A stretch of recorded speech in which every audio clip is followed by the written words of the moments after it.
Apakah kita masih tahu siapa itu hula-hula dalam adat Batak, dan mengapa dulu mereka begitu dijunjung tinggi? Di masa kini, konsep kesetaraan semakin menjadi dasar relasi sosial, termasuk dalam keluarga. Namun dalam sistem adat Batak, posisi hula-hula, yakni pihak pemberi perempuan dalam perkawinan, masih memiliki makna yang dalam, terutama sebagai simbol penghormatan terhadap asal-usul dan relasi antar keluarga. Ada satu umpasa Batak yang merangkum pandangan tradisional ini secara puitis dan filosofis. Hula-hula bonani ari, tinongos ni omputa mula jadi.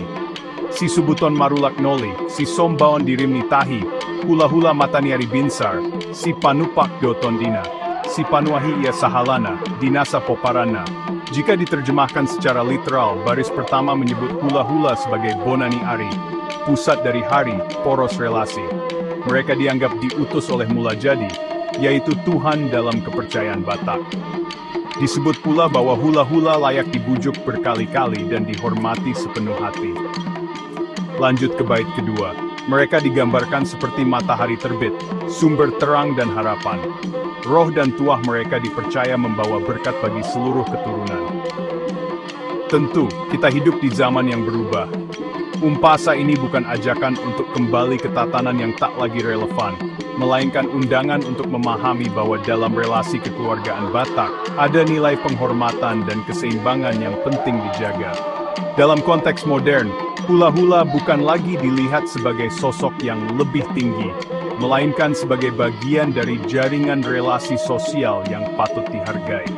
Bukan karena kuasa, tapi karena peran dan sejarah.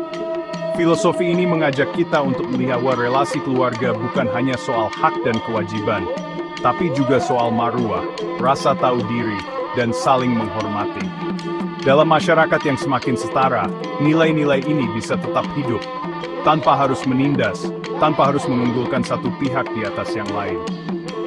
Jadi pertanyaannya hari ini adalah, apakah kita masih punya ruang untuk melihat kebijaksanaan lama sebagai warisan kultural, bukan sebagai sistem kekuasaan?